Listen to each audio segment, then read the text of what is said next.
Welcome to Silent Queen's Reckoning. I'm so glad you could join us today. Now let's dive right into the story. Chapter 1. At 8:06 in the morning, Grant Mercer handed his pregnant wife a trash bag and told her to pack only what she had personally earned. Eleanor Hayes looked at the black plastic bag in his hand. For one strange second, her mind did not go to betrayal. It went to the absurd detail that he had chosen the cheap kitchen bags, the thin ones that tore if a cereal box corner pressed too hard against the side. That was what 7 years of marriage had become. Not a suitcase. Not a conversation. A trash bag. Grant stood in the doorway of their penthouse in a charcoal suit, his blonde hair combed back, his mouth fixed into the calm expression he used when firing people. Behind him, a young woman leaned against the marble kitchen island, wearing Eleanor's cream cashmere cardigan. The cardigan still had Eleanor's grandmother's pearl button on the cuff. The girl saw Eleanor looking and smiled. Not widely. Just enough. Grant followed Eleanor's gaze and did not look embarrassed. "Tessa will be staying here," he said. Eleanor's fingers tightened around the edge of the doorframe. She was 12 weeks pregnant. The morning sickness had not fully passed. Her body felt both fragile and unfamiliar, as if every nerve had moved closer to the surface overnight. Still, she did not touch her stomach. She would not give them that. Tessa Vale was 26, all glossy blonde hair, narrow waist, and the kind of soft pink mouth that made cruelty look like innocence until she spoke. She worked in Grant's office as a client relations associate. Though Eleanor had heard enough late-night calls to understand, she had been relating to one client in particular. Grant lifted the trash bag. "You have until 9. Eleanor stared at him. "For what?" "To collect what belongs to you."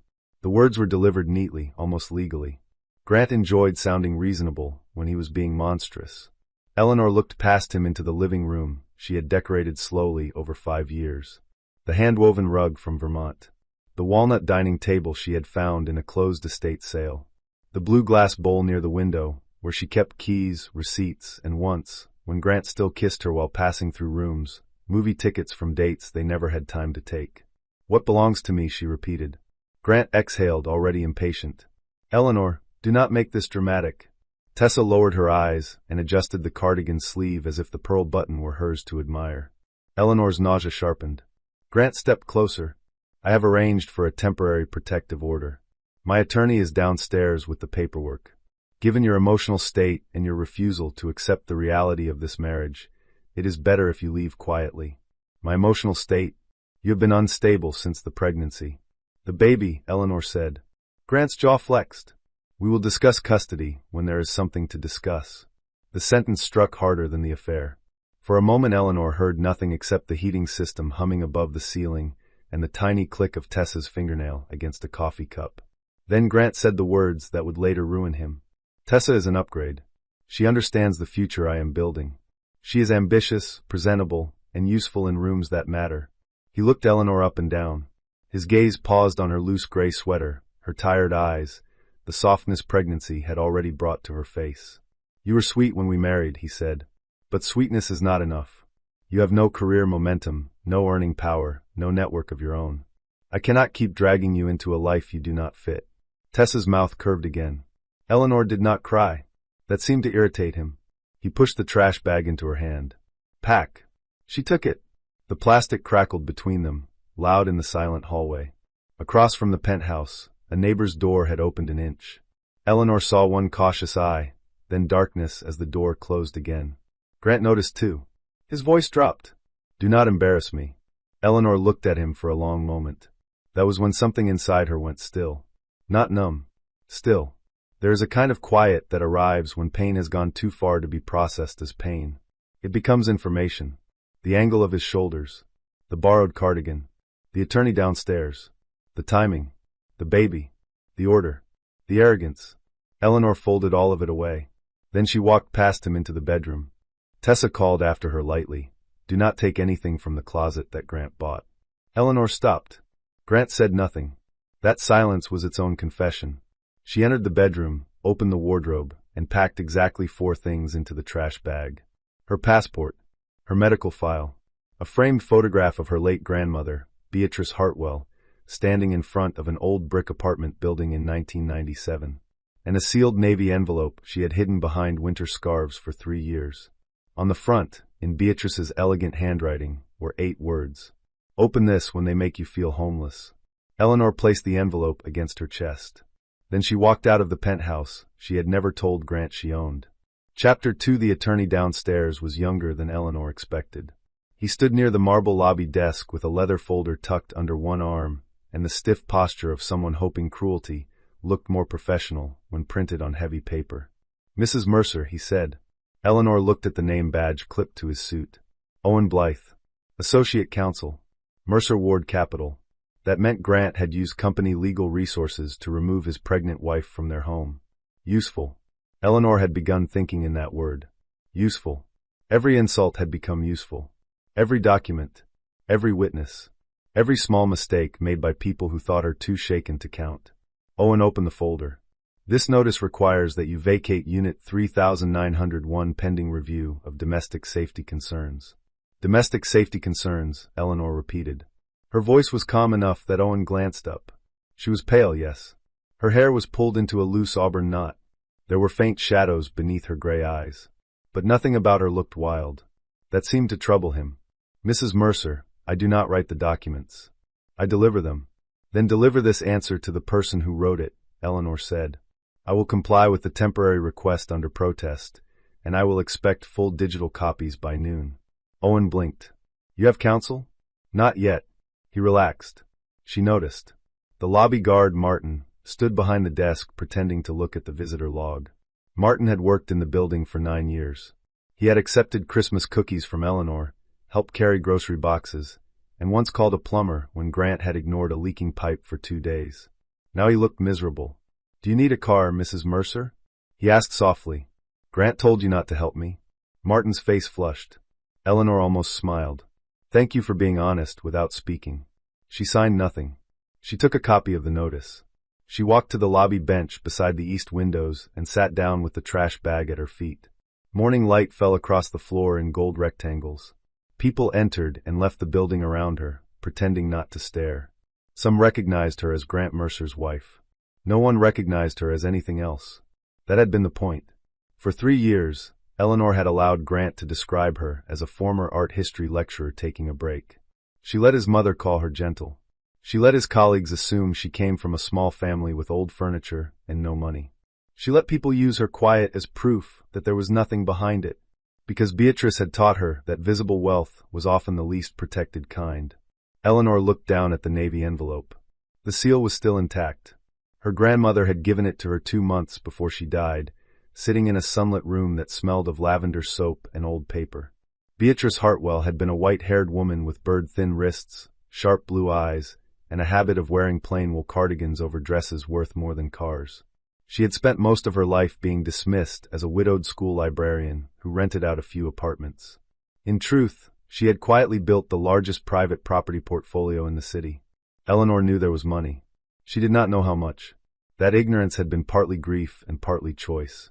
After Beatrice died, Eleanor had been newly married to Grant and desperate for peace. She attended the trust meetings, signed where the attorneys told her to sign, and placed the larger documents into storage because the numbers made her feel like she was standing too close to a cliff. Grant had asked about her inheritance twice. She had said it was complicated. He had lost interest when she did not offer him access. Now, sitting in the lobby of a building whose deed might already be connected to her name, Eleanor broke the seal. Inside was a letter, a key card, and a folded ownership summary. The letter was only 1 page. "My Ellie, if you are opening this, someone has mistaken your silence for helplessness. Do not correct them with anger. Correct them with paperwork. Everything is held under Hartwell Urban Trust. You are the sole beneficiary and controlling trustee upon my death. The Mercer name has no claim unless you gift it one. Do not gift what women before you survive to build. Call Vivian Cross. She knows where every wall is. Remember this. A house is shelter. A portfolio is leverage. Peace is ownership of the door. Grandmother B." Eleanor read the letter twice. On the 3rd reading, her eyes blurred. She did not wipe them immediately. She allowed 3 tears to fall, quiet and hot, onto the paper. Then she unfolded the ownership summary. 73 residential buildings. 12 commercial towers. 4 landmark event venues. 2 parking structures. Controlling interest in 3 redevelopment districts. Hartwell Tower, current residence of Grant and Eleanor Mercer. Unit 3901 included under family occupancy license. Eleanor stared at the line until it sharpened. Hartwell Tower. Not Mercer Tower. Not Grant's penthouse. Hartwell. The attorney upstairs had served her a vacate notice in her own building. Eleanor touched her stomach for the first time that morning. The baby was too small to answer, but the gesture steadied her. Then she took out her phone and called the number written at the bottom of the letter. Vivian Cross answered on the second ring. Eleanor Hartwell Hayes, she said, her voice low, precise, and entirely unsurprised. I wondered how long it would take them to make you open the envelope. Eleanor closed her eyes. I need to know what I own. Vivian replied, you own the city that just watched him throw you out. Chapter 3. Grant Mercer had not always been cruel. That was the detail Eleanor hated most. If he had been obviously rotten from the beginning, she could have forgiven herself faster. But the man she met at a charity restoration dinner 7 years earlier had been attentive, funny, and almost painfully eager to be seen as good. He had asked about the medieval chapel mural she was helping restore. Not in the polite way people ask so they can return to discussing themselves, but with real curiosity. He wanted to know why blue pigment mattered, why old plaster cracked, why preservation deserved money when new buildings needed funding. Eleanor had answered. Grant had listened. For a woman raised by a grandmother who valued silence, and by boarding schools that mistook reserve for arrogance, listening had felt like love. Their first year was gentle. Grant brought coffee to her lectures. He held her hand in public. He introduced her as brilliant before he began introducing her as sweet. The difference arrived quietly enough that Eleanor did not defend against it. By the second year, he corrected her stories at dinner. By the third, he suggested she leave teaching because his schedule was demanding and one flexible partner made more sense. By the fourth, he called her anxious when she asked why Tessa Vale texted him after midnight. By the fifth, his mother, Celeste Mercer, began arriving without notice. Celeste was a woman of polished bones and expensive restraint. Her silver blonde hair never moved. Her bracelets made a soft sound when she lifted a wine glass, as if even her judgment had accessories. She had never shouted at Eleanor. Shouting would have been too honest. Instead, Celeste made observations. Eleanor, that dress is brave on you. Eleanor, Grant needs a wife who can keep up socially. Eleanor, some women bloom during pregnancy, but you seem to be retreating into yourself. Grant never stopped her. Sometimes he frowned, as if disapproving privately. But he never spoke. Silence, Eleanor learned, could be a family language. Tessa entered that language fluently. At first she was merely the young employee with the quick laugh. Then the employee who appeared at client dinners. Then the one who knew which bourbon Grant preferred. Then the one who posted a photo from a private golf club wearing a man's watch Eleanor recognized on the table beside her cocktail. When Eleanor asked, Grant looked wounded. Do you hear yourself? He said. She is 26 and works for me. Are you really threatened by a junior associate? Eleanor apologized. That became another pattern. She apologized for noticing. She apologized for asking. She apologized for not being fun anymore, for being tired, for being pregnant, for needing rest, for not wanting Celeste to criticize her body over lunch. The night before Grant threw her out, he hosted a family dinner. Eleanor cooked because Celeste said catered food felt cold in family matters. She roasted salmon, made lemon potatoes, set out asparagus, warmed bread, and kept one hand pressed against her lower back while moving between stove and sink. Grant's sister, Lydia, arrived with her husband. Celeste came with orchids. Two of Grant's partners came unexpectedly. Then Tessa walked in carrying nothing but a small silver purse. Eleanor looked at Grant. He did not look back. At dinner, Celeste raised her glass. I think we should acknowledge transitions, she said. Eleanor's fork paused. Grant sat at the head of the table, where Beatrice's old walnut chair stood. He had always liked that chair. He said it made him feel grounded. Eleanor now understood he had liked sitting on inheritance he did not respect. Grant cleared his throat. This family is entering a new phase. Lydia looked down at her plate. One partner shifted in his chair. Tessa smiled at her wineglass. Eleanor felt the room arranging itself around a truth everyone had rehearsed except her. Grant continued. I have spent years trying to make my marriage work, but compatibility matters. Ambition matters. Presentation matters. Celeste's face showed solemn approval. Eleanor looked at Tessa's red mouth, at the tiny flash of excitement she failed to hide. Grant turned to Eleanor at last. I will always care about you, he said, but I cannot let loyalty to the past prevent me from choosing a better future. The humiliation had been staged. Not a confession in private. Not a request for separation. A dinner performance, with his mother as witness and his mistress as prize. Eleanor stood. Her knees felt unsteady, but her voice did not. I am pregnant. Tessa's smile thinned.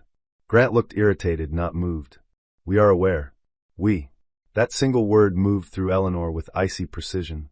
Celeste set down her glass. Pregnancy is not a marriage plan, dear. Grant said, we will be fair. Eleanor looked around the table. No one met her eyes for long. That night, after everyone left, Grant slept in the guest room. At dawn, his attorney arrived. By breakfast, Tessa was wearing the cardigan. And now, 3 hours later, Eleanor sat in Vivian Cross's private office above the financial district, watching the full architecture of her grandmother's life appear across a glass conference table. Vivian was a black woman in her early 60s with close-cropped gray hair, rimless glasses, and the calm expression of someone who had watched wealthy men panic for decades. She had been Beatrice Hartwell's attorney for 24 years. She placed document after document in front of Eleanor. Hartwell Urban Trust. Asset Schedule. Occupancy Licenses. Commercial Lease Map. Beneficiary Control Statement. Premarital Exclusion Protections. Eleanor read until the words began to settle into power. Grant has no claim? She asked. None. The trust predates the marriage. You never commingled the assets. He signed acknowledgments during the first year, though I doubt he read them. Eleanor gave a small, humorless laugh. He always said paperwork was my nervous habit. Vivian's eyes softened. It was your grandmother's armor. Eleanor looked at the map of properties. Mercer Ward Capital's headquarters were highlighted. So was Celeste's luxury stationery boutique. So was the hotel ballroom where Grant was scheduled to receive the City Builders Vision Award in 3 weeks. Eleanor touched one highlighted line. He built his career inside my grandmother's buildings. Vivian folded her hands. Yes. And he called Tessa an upgrade in my kitchen. Vivian did not smile. Then we should make sure he understands the cost of renovation. Chapter for the first legal move was quiet. At 4 o'clock that afternoon, Owen Blythe received a letter from Vivian Cross on behalf of Hartwell Urban Trust. It stated that his morning notice had been improperly served, factually defective, and directed at the controlling trustee of the property. It demanded immediate withdrawal and preservation of all communications related to the alleged safety concerns. At 4:17, Owen called Grant. Grant did not answer because he was shopping with Tessa. That detail would later become one of Eleanor's favorites. While his attorney was learning that Grant had tried to evict his wife from her own trust property, Grant was watching Tessa hold up silk dresses in a boutique and ask whether cream made her look expensive. At 4:26, Owen called again. Grant stepped outside. What? Owen spoke quickly. There is an issue with the unit. What issue? Ownership. Grant looked through the boutique window at Tessa turning before a mirror in a dress that cost more than Eleanor's first car. What about ownership? The penthouse is part of Hartwell Urban Trust. Grant frowned. Eleanor's family thing? Yes. So? Owen paused. Your wife is the controlling trustee. Grant almost laughed. No, she is not. I have documents from Vivian Cross. That name Grant recognized. Everyone in city development recognized Vivian Cross. She had a reputation for making careless men feel literate only after it was too late. Grant's smile vanished. Send them. He opened the files on his phone in the boutique doorway. Trust certification. Occupancy agreement. Spousal acknowledgement signed by Grant Mercer 4 years earlier. He remembered signing something during a refinancing conversation. Eleanor had placed the documents in front of him and said Vivian needed routine confirmations for family assets. He had been late for a flight. He signed without reading. Now his signature looked back at him like a witness. Tessa opened the boutique door.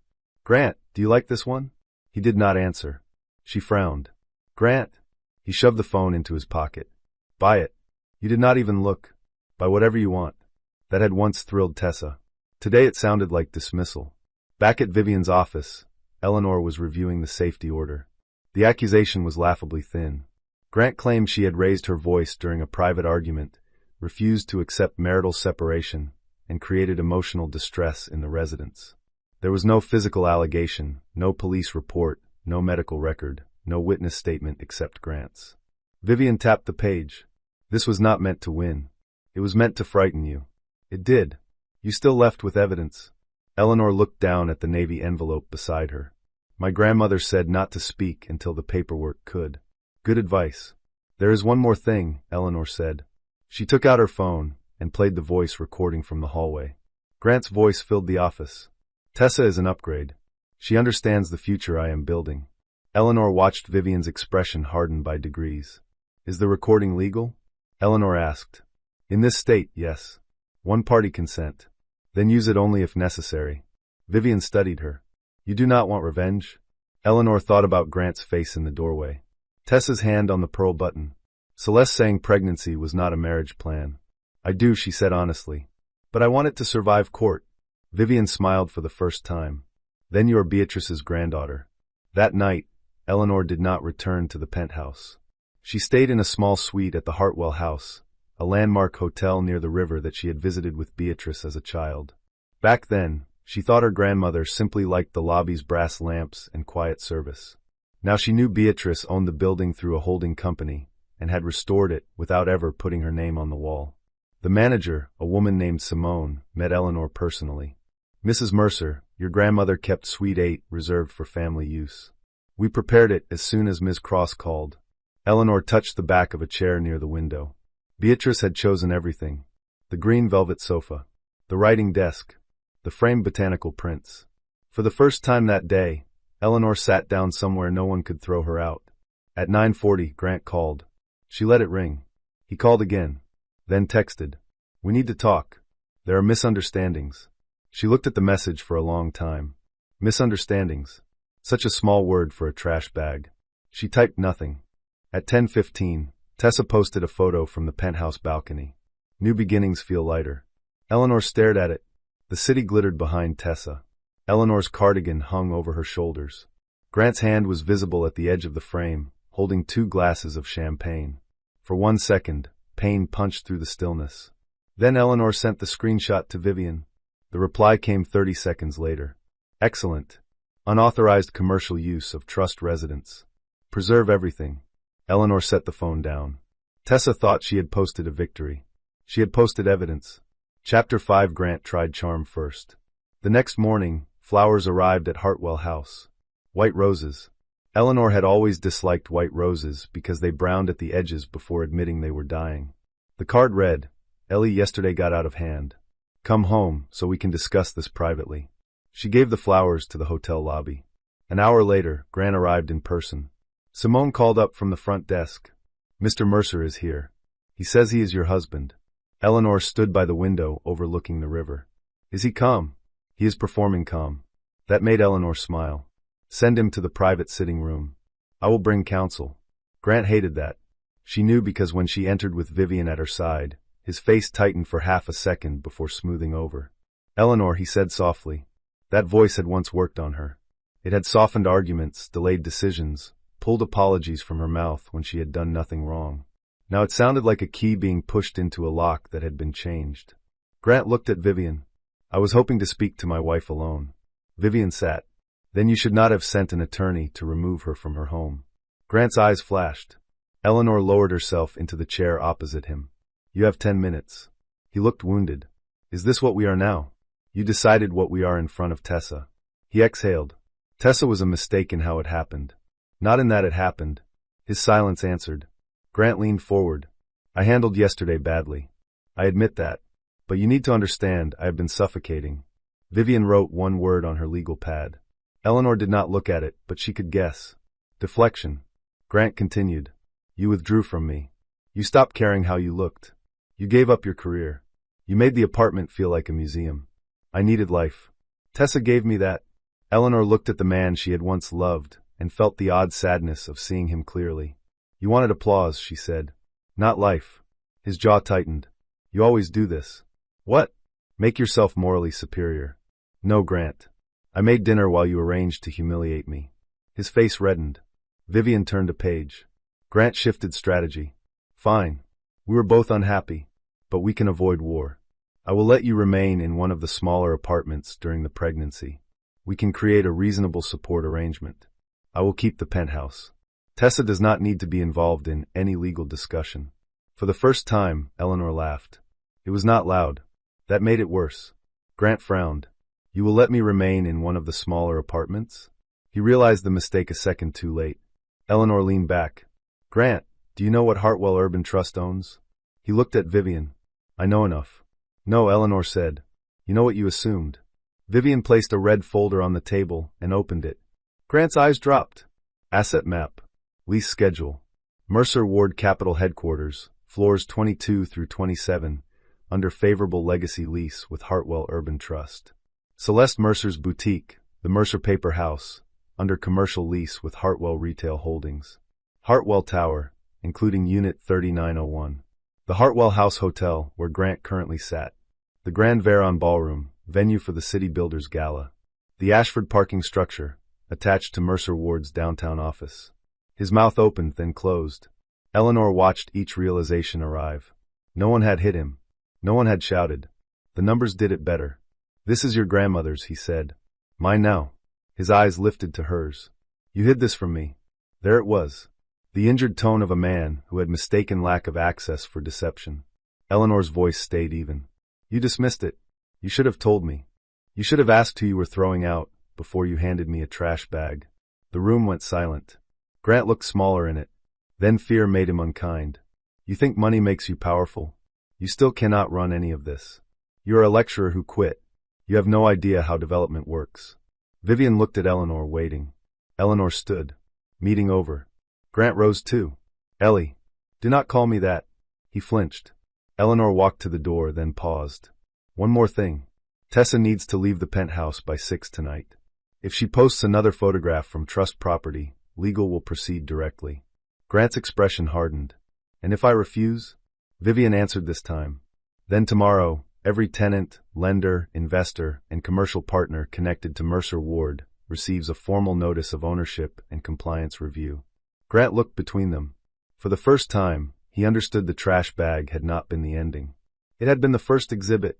Chapter 6. Tessa did not leave by 6. She went live at 5:43 instead. Eleanor watched from the hotel suite with ginger tea in one hand and a folder of medical forms beside her. On screen, Tessa sat on the penthouse sofa under soft lighting, her blonde hair falling in practiced waves. Eleanor's cardigan was gone. In its place, she wore a pale blue blouse and an expression carefully arranged between hurt and bravery. I never wanted to speak publicly, Tessa began. Eleanor said, of course. Vivian on speakerphone asked, is she still in the unit? Yes. Good. Tessa continued. There are people with old money who think they can bully younger women into silence. I fell in love with someone whose marriage was already over. I will not apologize for being chosen. The comments exploded. Some supported her. Many did not. Chosen for what? Girl, why are you in his wife's house? Is that the penthouse from Grant's magazine profile? Tessa's eyes flicked to the comments. Her smile trembled, then returned. Eleanor paused the video and took a screenshot of the background. The Hartwell Tower terrace doors were visible behind her. So was a framed architectural drawing Beatrice had purchased in Florence. She sent it to Vivian. Vivian replied, perfect. At 6:12, building security knocked on the penthouse door. Grant opened it furious. 2 officers stood behind the building manager. Not police officers. Trust compliance officers, retired investigators hired by Vivian years earlier for exactly this kind of problem. The senior officer was a woman in a black suit named Mara Ellison. Mr. Mercer, this unit is held under family occupancy license granted to Eleanor Hayes Mercer. Unauthorized guests have been asked to vacate. Grant laughed once. Unauthorized guests? Tessa appeared behind him, phone still in hand. Mara looked past Grant. Ms. Vale, your continued presence after written notice constitutes trespass under the occupancy terms. You may leave voluntarily now. This is insane, Tessa said. Mara's expression did not change. It is contractual. Tessa turned to Grant. Do something. Grant looked at the officers, the building manager, the camera still live on Tessa's phone, and understood that anything he did would be recorded from several angles. The live comments caught fire. Is she getting removed from the wife's apartment? This cannot be real. Upgrade just got downgraded in real time. Tessa ended the live stream with a shaking thumb. 20 minutes later, paparazzi caught her leaving through the side entrance with 2 designer bags and a face white with fury. By midnight, the clip had spread across every local gossip account. Grant Mercer throws pregnant wife out. Mistress removed from wife's trust-owned penthouse. Eleanor did not comment. Her silence worked harder than any statement. Celeste called at 7 o'clock the next morning. Eleanor answered because Vivian told her not every call should be ignored. Some should be recorded. Celeste's voice was cold enough to frost glass. You have made a spectacle of this family. Good morning, Celeste. Do not patronize me. Whatever Grant did, you had no right to humiliate him publicly. Eleanor sat at the writing desk. The river moved gray beneath the window. Grant humiliated himself publicly when he let his mistress broadcast from property he does not own. You are vindictive. I am organized. Celeste inhaled sharply. Do you know who we are? Yes, Eleanor said. Tenants. The silence that followed was worth every sleepless night. Celeste recovered quickly, but not fully. You would not dare interfere with my business. Your lease is under review. My lease? The Mercer Paper House occupies Unit 5 of Hartwell Arcade under a courtesy rate arranged by my grandmother before I married Grant. That courtesy depended on family relationship and goodwill. Both are being reassessed. Celeste's voice changed. Eleanor. For years, Eleanor had heard her name from Celeste as an inconvenience. Now it came out like a plea that hated itself. I will have Vivian send documents, Eleanor said. You cannot do this to me. I accepted you into this family. No, Celeste. You tolerated me because you thought I was harmless. Celeste said nothing. Eleanor's hand rested over her stomach. I am not harmless anymore. Chapter 7 Grant's company began to shake before the week ended. Mercer Ward Capital occupied 6 floors of the Westbridge Tower under a lease negotiated during the second year of Grant's marriage. He had bragged about that lease for years, calling it proof of his ability to secure impossible terms. Now he knew the truth. The terms were impossible because Beatrice Hartwell had quietly approved them as a favor to her granddaughter's husband. He had built his image on generosity he never knew he had received.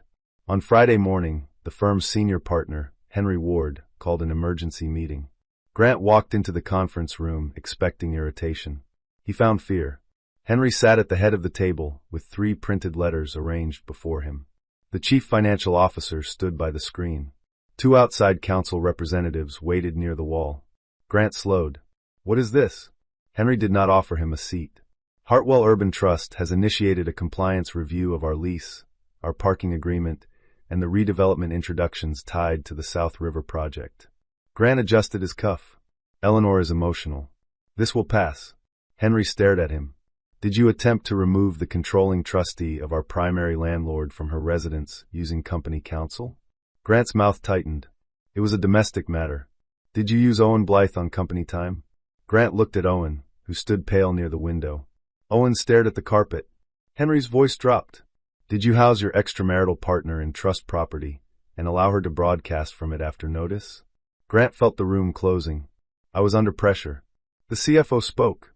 Northridge Bank called. They want clarification before releasing the South River financing. That financing was the spine of Grant's year. Without it, his award at the gala would look ridiculous. His expansion plan would stall. His reputation would bruise in places no tailor could cover. Grant looked at Henry. We can manage Eleanor. No, Henry said. You clearly cannot. The words landed hard. Henry continued. Until further notice, you are recused from all negotiations involving properties connected to Hartwell Urban Trust. You cannot recuse me from my own accounts. We can when your personal conduct creates material risk. Grant looked around the table and saw it. The subtle withdrawal. Men who had laughed at his jokes now measured distance in inches. People who had once envied him had begun preparing to survive him. He left the meeting with a folder of restrictions and the sour knowledge that no one had shouted because no one needed to. That afternoon, Tessa called him from a hotel room. Her voice was thin. My agency suspended me. Grant closed his office door. Temporarily? They said brands are concerned. This will calm down. Will it? Because clips of me being removed from your wife's building have 8 million views. Grant rubbed his forehead. Tessa, I am handling it. No, she snapped. You said she was nobody. You said she was living off you. Grant's silence betrayed him. Tessa laughed once, sharp and ugly. You did not know. He said nothing. Oh my God. You did not know your wife owned the apartment. Grant looked through the glass wall at the city. Tessa's voice changed from panic to calculation. How much does she own? Enough. What does that mean? It means do not post anything else. Tessa went quiet. Then she said, you made me look stupid. Grant almost laughed at the unfairness of it. Me? Yes, you. I would never have walked into this if I knew she could ruin me. That sentence stripped away the last illusion. Tessa had not loved him. Not the way he imagined. She loved access, reflected status, the idea of being chosen over a wife. Now that the wife had become more powerful than the choosing, the romance had lost its shape. He heard himself say, "I left my marriage for you." "No, Grant. You left your marriage because you thought you could trade up." Then she hung up. He stared at the dead phone. For one flickering second, he saw himself as Eleanor must have seen him that morning in the doorway. Not powerful, not visionary, just a man holding a trash bag, certain the woman in front of him had nowhere better to go. The thought was unbearable, so he buried it under anger. Chapter 8. Eleanor's first prenatal appointment after the separation was on a rainy Tuesday. She went alone. That mattered to her more than she expected. The clinic waiting room smelled faintly of disinfectant and coffee. Couples sat together, whispering over ultrasound photos. A woman near the window laughed as her husband tried to assemble a stroller from a box on his phone screen. Eleanor watched them and felt a small, sharp grief. Not envy exactly. More like mourning a version of her life that had existed only because she kept feeding it hope. When the nurse called her name, Eleanor stood with one hand over her stomach. The exam room was cool. The paper on the table crackled beneath her. The doctor, a kind woman named Dr. Marin, asked careful questions that suggested she had seen more broken households than most judges. "Are you safe where you are staying?" "Yes." "Do you have legal support?" "Yes." "Do you want Grant listed as an approved medical contact?" Eleanor paused. For years, wife had meant automatic access. Husband had meant emergency contact, legal companion, first call. Now each checkbox felt like a door. "No," she said. Dr. Marin nodded without judgment. Then came the ultrasound. The room dimmed. The screen flickered. A soft rhythm filled the air, fast and impossible. Eleanor turned her head toward the sound. The baby's heartbeat. She had heard it once before with Grant beside her, checking messages under the exam table. This time she heard it alone, and somehow it felt clearer. Life. Not argument. Not scandal. Not inheritance. Life. Eleanor cried then. Quietly. Completely. Without shame. Dr. Marin handed her tissues and said nothing. After the appointment, Eleanor sat in her parked car with the ultrasound photo in her lap. Grant had texted 7 times that morning. "I have rights too. You cannot cut me out. We need to discuss the baby. Do not let Vivian poison this." Eleanor read them once and forwarded them to counsel. Then she took a picture of the ultrasound and sent it to one person. Mara Ellison, the compliance officer, had somehow become the closest thing Eleanor had to a protector outside Vivian. She responded within a minute. Strong heartbeat. Strong mother. Eleanor smiled through tears. That evening, Vivian came to the hotel suite with soup and strategy. "You need a public plan," she said. Eleanor sat curled in the green velvet chair. "I thought silence was the plan." "Silence is a tool. It is not always the whole plan." "What are you suggesting?" "The gala is in 17 days. Grant is receiving a major award in a venue you own, before tenants, lenders, developers, and city officials connected to your portfolio." Eleanor looked at her. "You want to expose him there?" Vivian shook her head. "I want to disclose ownership there. If exposure follows, that is because he built his lies too close to the truth." Eleanor looked toward the river. "Do I have to attend?" "No." The answer surprised her. Vivian continued. "Your grandmother never believed power required presence. Documents can walk into a room without you." Eleanor imagined Grant on stage, smiling beneath chandelier light, thanking partners for a career supported by buildings he did not know belonged to the wife he had discarded. The thought did not make her happy. It made her steady. What will happen? Every commercial tenant, lender, and institutional partner in the Hartwell portfolio will receive formal notice of trustee control, lease review, and compliance updates. We will time delivery for the beginning of the award program. Nothing defamatory. Nothing emotional. Just ownership. And Celeste? Her boutique receives non-renewal notice separately. Proper period. Clean paperwork. Tessa? Vivian's face remained neutral. Her agency has already requested confirmation that she was unauthorized in trust property. We will answer truthfully. Eleanor looked at the ultrasound photo. Truthfully. That word had become both weapon and shelter. Grant had made her feel dramatic for wanting truth. Celeste had made her feel common for needing respect. Tessa had made her feel replaceable by standing in her cardigan like youth itself was a deed. Now truth would enter the room wearing no perfume, no tears, and no revenge speech. Only letterhead. Eleanor touched the edge of the ultrasound picture. "Do it," she said. Chapter 9. The City Builders Gala took place inside the Grand Veron Ballroom, a restored landmark with a ceiling painted like a twilight sky. Beatrice had bought the building 21 years earlier, when the old owner planned to gut it into luxury offices. She restored the plasterwork, reopened the balcony, and kept the original chandeliers because she believed beauty was part of public memory. Grant had attended events there for years. He never knew he was standing inside Beatrice's stubbornness. On the night of the gala, he arrived at 6:40 in a black tuxedo. Celeste came beside him in champagne silk, diamonds at her throat, her face arranged into a serene mask that hid nothing from anyone who knew where to look. Tessa arrived separately, despite Grant advising her to stay away. She wore red. That was Tessa's first mistake. In a room full of lenders, spouses, city officials, and donors who had spent the week watching clips of her removal from the penthouse, red did not read as confidence. It read as appetite. Grant saw her near the entrance and went cold. "What are you doing here?" She smiled for nearby cameras. "Supporting you." "Do not." Her smile remained. "Too late. People already saw me." Grant understood then that Tessa was not there for love or loyalty. She was there because if his name recovered, she wanted to be photographed near the recovery. Celeste touched his sleeve. "Keep your expression pleasant." Grant did. He was good at performance. For the first hour, it almost worked. People greeted him. Some warmly, some cautiously. Henry Ward introduced him to a bank director, as if nothing had shifted. The wine was good. The string quartet played near the balcony. Tessa laughed beside a group of younger associates, pretending not to watch every important person in the room. Grant began to breathe again. At 8:05, the program began. At 8:22, the first phones vibrated.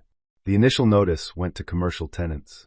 Formal disclosure of trustee control and portfolio compliance review. Hartwell Urban Trust confirmed Eleanor Hayes Mercer as sole controlling trustee of the attached portfolio, including Westbridge Tower, Hartwell Tower, Grand Veron Ballroom, Hartwell Arcade, and related redevelopment parcels.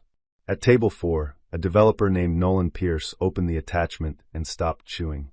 At Table 7, a bank director leaned closer to his screen. At the sponsor table, Henry Ward read the first paragraph, then looked slowly toward Grant. At the head table, the gala chair received the venue ownership notice and froze with her fork halfway to her plate. On stage, a councilman praised Grant Mercer's leadership in shaping the city's future. Grant smiled. Then his phone vibrated. "Owen Blythe. Do not go on stage. Call me now." Grant's mouth went dry. The councilman said, "And now, the City Builders Vision Award goes to Grant Mercer." Applause rose. Grant stood, because not standing would have looked worse. He walked to the stage through a room that had changed temperature. At the podium, he accepted the glass award. It was heavier than expected. He looked out. Phones glowed across the ballroom. Whispers moved table to table. He saw Henry speaking to the bank director. Celeste reading her phone with one hand pressed to her pearls. Tessa looking around, finally sensing danger but not yet locating it. Grant unfolded his prepared speech. "Tonight is about legacy," he began. The word almost caught in his throat. He forced himself on. "Legacy is not merely what we build. It is what we protect, what we pass forward, what we make possible for those who come after us." A chair scraped. Nolan Pierce stood and left the table, phone pressed to his ear. Grant continued. "When I began in this city, I had nothing but vision." Henry Ward looked up sharply. Another person left. Then another. Grant felt sweat gather beneath his collar. Near the back, the ballroom manager received a call and looked toward the stage with the expression of a man realizing the event itself belonged to the absent wife. Grant's phone buzzed again on the lectern. Henry Ward this time. "Step down before you make this worse." Grant lost his place. The room, which had applauded him 3 minutes earlier, now watched with a kind of fascinated caution. Then Celeste made a sound. Small. Strangled. Her boutique notice had arrived. Non-renewal of commercial lease. Hartwell Arcade Unit 5. Proper notice period. No cause required. Tessa saw Celeste's face and leaned toward her. "What happened?" Celeste did not answer. Tessa checked her own phone. Her agency had forwarded the trust's response. Unauthorized presence confirmed. Commercial filming from private trust property not approved. Brand risk review ongoing. Tessa's face changed so quickly that several people noticed. At the podium, Grant watched her stand. For 1 second, he thought she was coming to support him. Instead, she picked up her silver purse and walked toward the exit. Not quickly, not tearfully, efficiently, the same way she had entered his marriage. Grant saw the truth, then with the brutality of bad timing. Tessa had called herself chosen, but she had never planned to be chosen into consequences. His speech lay useless in front of him. The award felt ridiculous in his hand. The city had not watched Eleanor walk in and destroy him. That was what made it worse. She was not there at all. Only her ownership was. Only the walls. Only the grandmother's paperwork. Grant Mercer stood on a stage inside a ballroom owned by the wife he had thrown out, holding an award for building a future on foundations she controlled. There was no graceful way to continue. Chapter 10. Eleanor did not watch the gala live. She was at Beatrice's old house, sitting on the back porch with a blanket around her shoulders and a cup of peppermint tea cooling beside her. The house sat on the north edge of the city, hidden behind maple trees and a stone wall that needed repair. Beatrice had left it empty except for weekly maintenance. Eleanor had avoided it for years because grief lived there too clearly. Now it felt like the only place quiet enough. Vivian sent one message at 8:47. Delivered. Received. Understood. Eleanor read it and placed the phone face down. She did not need video. She could imagine Grant's face too easily, and she did not want the satisfaction to become hunger. Revenge could be a fire that warmed you or burned down the house you still needed to live in. Eleanor had a child to raise. She wanted warmth. The next days unfolded with strange precision. Mercer Ward Capital issued a statement announcing that Grant would take temporary leave pending internal review of personal conduct and governance matters. Northridge Bank paused financing on the South River project. Henry Ward requested a private meeting with Vivian and Eleanor. Celeste's boutique customers whispered before the lease ended, which for Celeste was worse than closure itself. She had built her power through implication, through invitations, through the delicate violence of being socially necessary. Now people wondered aloud whether she had been subsidized by the daughter-in-law she belittled. Tessa posted nothing for 4 days. On the 5th, she uploaded a black square with a caption about healing away from toxicity. The comments were immediate. Away from whose penthouse? Upgrade to hotel lobby. Healing from consequences is hard. She disabled comments within the hour. Grant tried to visit Beatrice's house. Mara stopped him at the gate. He stood outside in a wool coat, unshaven, eyes red. Eleanor watched from an upstairs window and felt no triumph. He looked like a man discovering that every door he thought was his had hinges he never paid for. Mara called up. "Do you want to speak with him?" Eleanor looked at the ultrasound photo on the desk. "No." Grant left after 20 minutes. That night, he sent a long email. It began with anger, moved into explanation, paused at regret, and ended with the sentence men like Grant often find only after power stops answering their calls. "I did not know who you were." Eleanor read it twice. Then she opened a blank reply and wrote, "That was never the problem. The problem was how you treated me when you thought I was no one." She did not send it immediately. She sat with the words for a long time, feeling the difference between response and release. Then she sent it to Vivian for the legal file and closed the laptop. 2 weeks later, the divorce filing became official. Eleanor requested primary residential custody after the birth, strict boundaries around Grant's access until parenting evaluations were complete, full reimbursement of any marital funds used for Tessa, and sanctions related to the false protective order. Grant's attorney pushed back. Vivian answered with documents.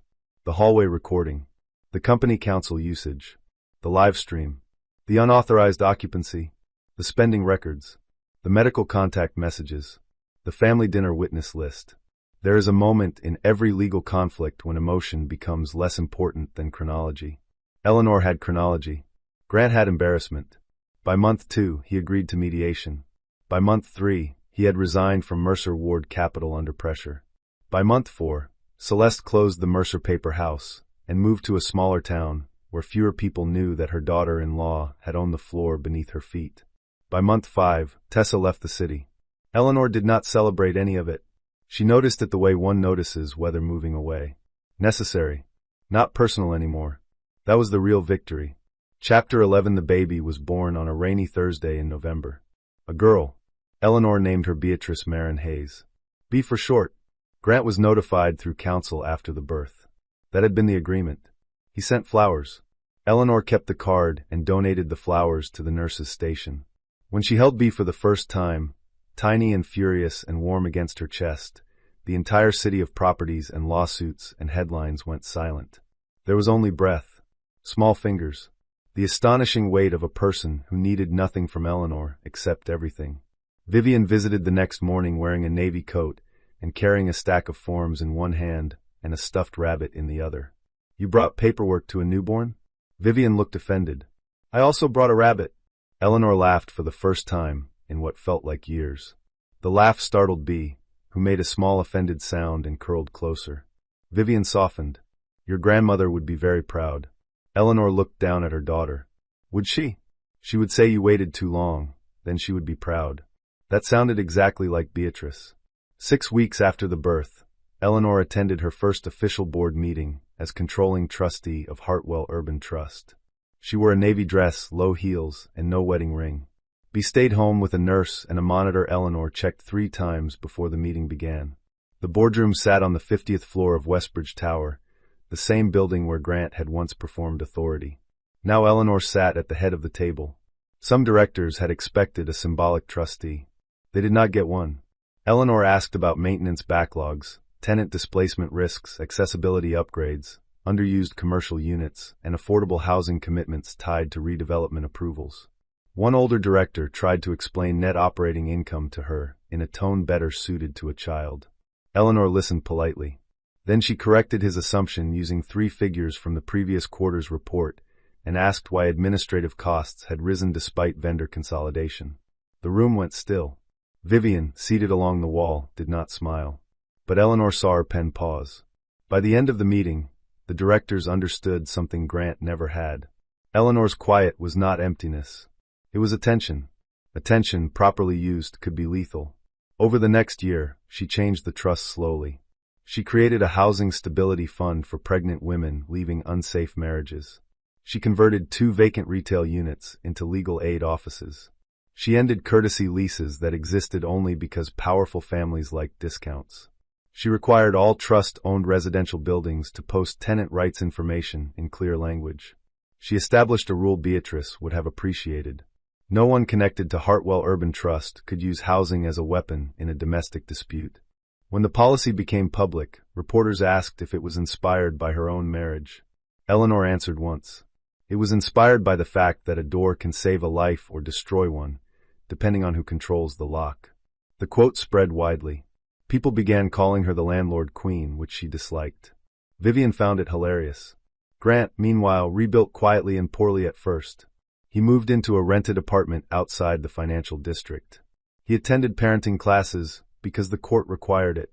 He saw Bea under supervised arrangements that Eleanor approved only after Dr. Marin and the family evaluator agreed. The first time he held his daughter, he cried. Eleanor watched through the observation room glass and felt grief move through her without knocking her down. Grant loved Bea. That did not erase what he had done. Human beings could be more than one thing. That was not absolution. It was simply reality, and Eleanor had no interest in raising her daughter on lies, even flattering ones. When Bea was 6 months old, Grant asked Eleanor after a supervised visit if they could talk privately. Vivian was nearby. Eleanor said, 5 minutes. Grant looked older. His blonde hair had lost its expensive certainty. He stood with his hands in his coat pockets, shoulders slightly curved inward. "I know I do not deserve forgiveness," he said. Eleanor said nothing. He swallowed. "I keep thinking about what you wrote. That the problem was how I treated you when I thought you were no one." The hallway was quiet. He continued. "I cannot defend that. I have tried. Every version makes me sound worse. That is usually how truth works." He gave a small, broken laugh. "I am sorry, Eleanor. Not for losing everything. For making you believe you had to become smaller to be loved." For the first time, his apology sounded like it was not asking for a reward. Eleanor accepted it for what it was. "Thank you," she said. His eyes lifted, hopeful despite himself. She stepped back. "That does not reopen a door." The hope faded, but he nodded. "I know." Eleanor looked toward the room, where Bea slept in her carrier. "I hope you become a better father than you were a husband." Grant's face tightened with pain. "So do I." That was enough. Not everything needed to become friendship. Not every apology deserved a second chance. Sometimes closure was simply the ability to stand near the person who broke your life and feel the lock hold. Chapter 12. 2 years after the morning of the trash bag, Eleanor returned to the Grand Veron ballroom. This time, the event was hers. Hartwell Urban Trust hosted the first Doors Open Summit, a private gathering for women rebuilding after divorce, pregnancy abandonment, financial control, and housing instability. There were attorneys, therapists, social workers, property managers, judges, and women who had once stood in hallways holding bags they never should have been given. No one used the word empowerment on the banners. Eleanor had banned it.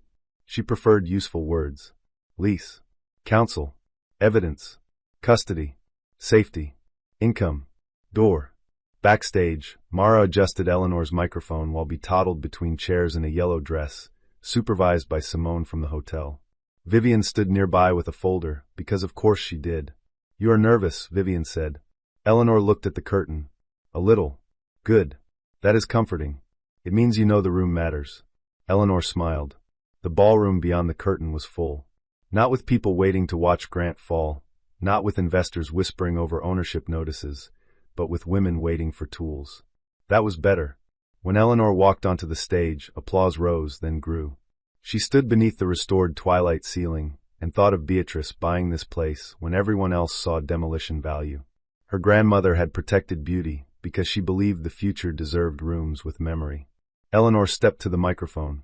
2 years ago, she began, I was handed a trash bag in a doorway and told to take only what I had personally earned. The room went silent. She continued. At the time, I thought that sentence was meant to shame me. Later, I realized it was a question. What had I personally earned? She looked across the faces. I had earned my education, my patience, my instincts, my daughter, my right to safety, my right to leave without begging, my right to know that being underestimated does not make a woman empty. It usually means someone else has not done the work of seeing her. The applause came, but she lifted one hand gently. And I inherited something too. Not just property. Preparation. My grandmother built quietly because the world taught her loud women were punished and quiet women were ignored. She chose ignored. Then she made ignored powerful. Several women nodded. Eleanor's voice softened. I used to think silence was what happened when I could not defend myself. I was wrong. Silence can be where a woman gathers names, dates, documents, courage, and the phone number of the attorney she was afraid to call. Laughter moved through the room, warm and knowing. But silence should never be the price of survival, she continued. That is why we are here. Not to teach women to endure more gracefully, but to help them leave more safely. To make sure a locked door is not the end of the story. To make sure no one is told they have no future by someone living off the foundation beneath their feet. At the front table, a young pregnant woman began to cry. Eleanor saw her and had to pause. For a moment she was back in the lobby with a trash bag at her feet, opening the navy envelope with shaking hands. Then she was here, standing, not healed perfectly, not untouched, not magically remade into someone who never hurt. Standing anyway. She finished with the words Beatrice had left her. Peace is ownership of the door. The room rose. The applause filled the ballroom and climbed toward the painted ceiling. Eleanor stood still, one hand over her heart, the other at her side, and let herself receive it. Not as worship, not as revenge, as witness. That evening, after the summit ended, Eleanor walked through the empty ballroom carrying Bee on her hip. The staff had cleared the tables. The chandeliers had dimmed. A few programs lay forgotten on chairs.